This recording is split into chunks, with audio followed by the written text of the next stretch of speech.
Hey guys, Eric Farmer here, and I've been an Iron Maiden fan since 1983, and I thought it would be fun to go ahead and make a little video here talking about it, since I've been talking about it a lot, as my viewers know, people that watch my channel, since this Senjutsu album came out about a month ago, exactly a month to the day. And I've been going on about me. Even before the Senjutsu album, I talk about Maiden a lot on my channel. And so, yeah, I really like this album, man. To me, it's the culmination of the whole career of Maiden. And is it their best album? A lot of people like to argue about that. Some people say, oh, by far, definitely. A lot of people think it's their best album, and a lot of people think it's shit. So, there's not an all fan. Even people say, "Oh, I've been an Iron Maiden fan all my life," but this album is just shit. I don't get it. But I think I don't think there is such thing as a best Maiden album. To me, each album is a step and a progression. It is. I think each album is better than the one before in a lot of ways. But to say that there's a best Maiden album I don't think it's a thing. But anyways, a little bit about their new album, Senjutsu. Beautiful album, man. Really, really good. And yeah, it is a progression of everything they've done. So, being said that, let's start going to my history as a fan. So it started about when I first heard Maiden was probably 1982. When they came out with their music video for Run to the Hills, which I saw on MTV. They played it quite often. I remember I'd see it. And, and to tell you that I wasn't really an instant Maiden fan. I loved the video, I loved the song. But, back then, I was like maybe 13, 14 years old. And, I was into rock and roll from a young age, because my older cousin, who was like, I really looked up to my older cousin. He was like maybe 6 or 7 years older than me, and he was an amazing drummer.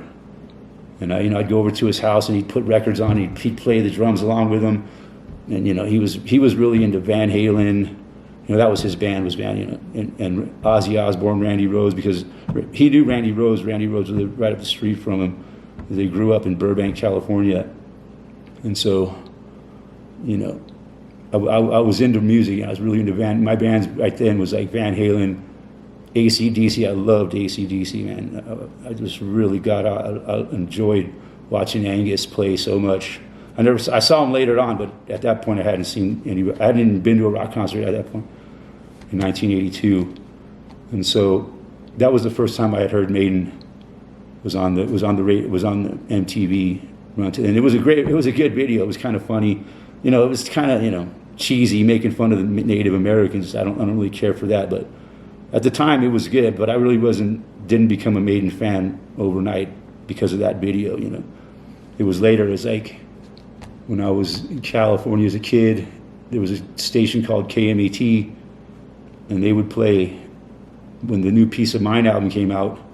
They would play the song "Die with Your Boots On." I remember hearing on the radio, and I thought, man, that's an amazing. I love that song. It was so catchy.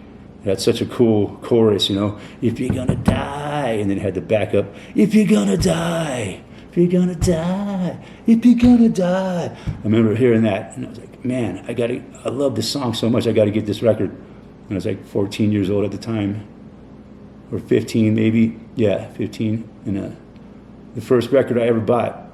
And I think when I was a younger kid, I'd bought a couple Kiss records.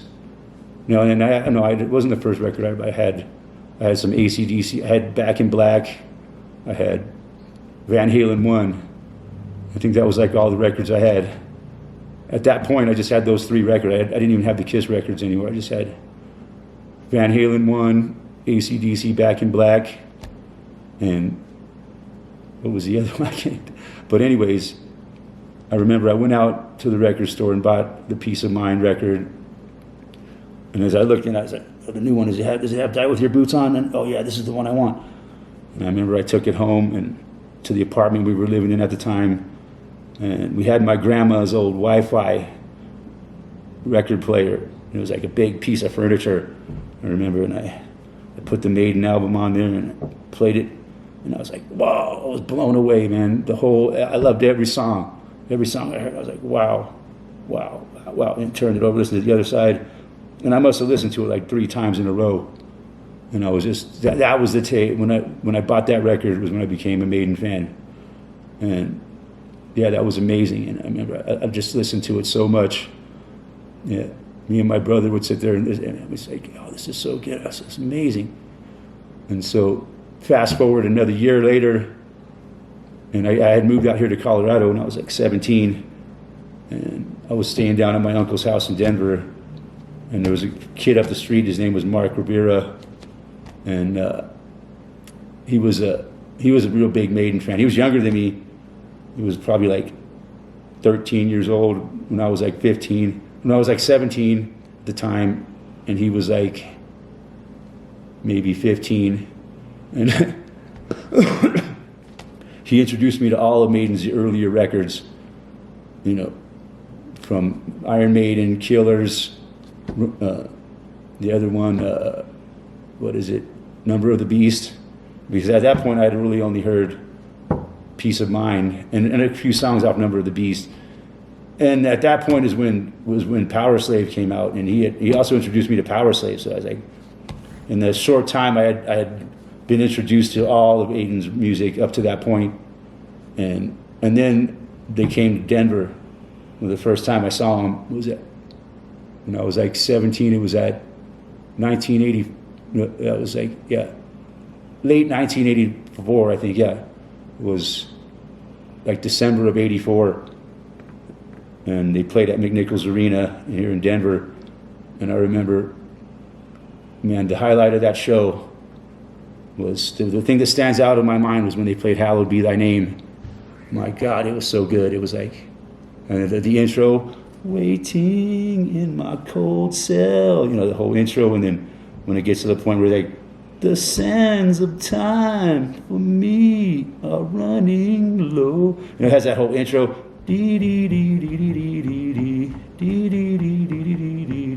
Kind of played clean guitar. And then he gets to that point where it's running low. And the band just kicks in. And I was like, oh my God, this is like, it was so magical. The sound was so amazing. Like, wow. And yeah, that really stood out to that show, man. It was a great show. I mean, it was the Power Slave tour, and the stage was amazing. And yeah, I'll never forget my first Maiden concert for sure. And then the next time I seen him was that summer. That was a great summer, the summer of '85. And we listened to Maiden all summer long, and that's all I really listened to that whole summer. I listened to other music, but it was mostly, man, we'd get out the jam box, put it on the Maiden, break out the hacky sack. That was what we did. We'd smoke a little reefer. That's what we did, man. And that's how we spent the summer, riding our bikes around with our jam box, go to the park and whatever. It was awesome. And then Iron Maiden came back to Denver that summer and played at Red Rocks, and that was just like the greatest concert of my life. It was like so amazing. But you know, I was kind of out of it for sure because it was a festival seating. But even before that, when I went to go buy the tickets, you know, that was an event back in those days. You know, people would camp out overnight just to get tickets to a show. Whoopsie, battery died. Good thing I got a backup battery here. Anyway, where was I? Oh yeah, camping out to get tickets. Well, I didn't camp out. We didn't camp out, but a lot of people did. But we got there early in the morning. That morning when the tickets went on sale, and we were able to get tickets, and then it sold out real quick, and then they added a second show.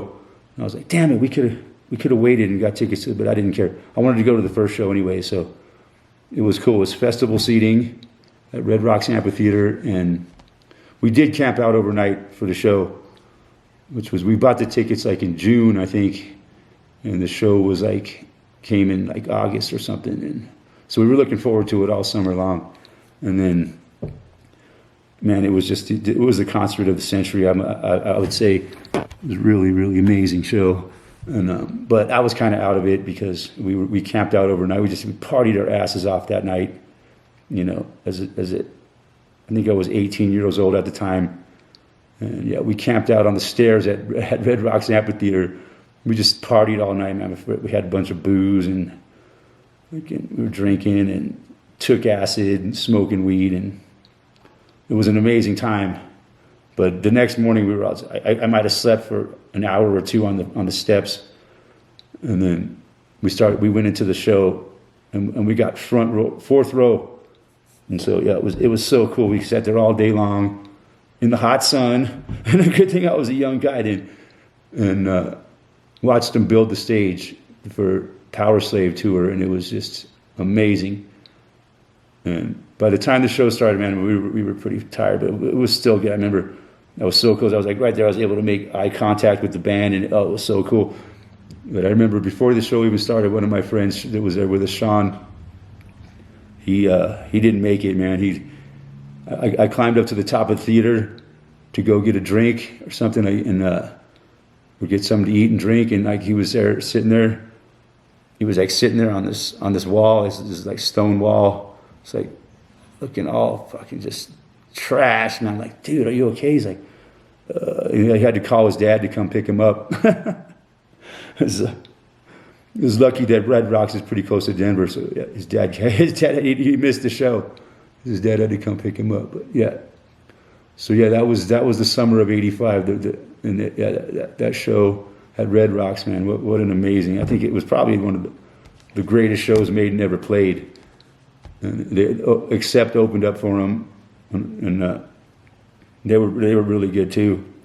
And so yeah, that was the '85, the year of '85 was a big year for Maiden, the Power Slave tour and all that. And then after that, it was a couple years later. I was back in California when they came out with Somewhere in Time album, and I went and seen that show out in Long Beach Arena, and I think that was the last time I seen. So I seen Maiden 3 times in my life, and that was a great show at the Long Beach Arena, man. The highlight of that show was probably when the Rhyme of the Ancient Mariner was really good. I remember that stuck out in my mind. They really played that so well. And then after that, yeah, I got into that Somewhere in Time album. I really liked that album. And then it was like, what, 88 when that album, yeah, 88 was when Seventh Son of a Seventh Son came out. And I really liked that album. I got into that one. And then Maiden kind of dropped off my radar. It was weird. Like through the whole 1990s, you know, I didn't even know they were making any albums. You know, it's like they weren't in the media. They weren't played on the radio. You never heard of Maiden. I just thought that they were done pretty much. You know, and I was like, damn. I really didn't think. I still listen to all my old Maiden albums that I have. You know, all the way from, you know, their first album up to Seventh Son of a Seventh Son, and I just didn't even know that they were. I heard that they came and did a tour in the mid '90s, and I just wasn't into it at that point. For some reason, it wasn't, you know. But I still, all these years, and into their 2000s, you know, I didn't really listen to them, their new stuff, until just a few years ago. One of my viewers of my channel, you know, she was telling me about some of their newer stuff and their second singer, and I was like, wow, you know, I need to go back and start listening to some Maiden again. And so yeah, I started listening to especially the 90s stuff with Blaze Bayley. I listened to all those albums. I even bought a couple of those albums. And then I started listening to the stuff from the 2000s, you know, Final Frontier and up. And I listened to all that, but I really never dove deep into it. I mean, I said, yeah, this is really good. And then all the way up until now, the Senjutsu album. And I was blown away by the Senjutsu album. It just came out a month ago, and I've been listening to it for the last month. And I listened to it to the point where I can't even listen to it anymore. So that made me want to go back and listen to all the stuff that I haven't really dove deep into, like from Brave New World on. You know, I listen to that. So I'm going to start, you know, the Book of Souls. I think I might do a review of that album at some point and then work my way back down. And so, yeah, that's kind of my history. Now here I am, 2021, as big of a Maiden fan as ever. And I think their new album is just as good as any other album that they've ever done. And I may do a review on it soon, and just make some more videos about Maiden in general. So yeah, that's my brief history as a Maiden fan, and hope you guys enjoyed it. Thanks for watching.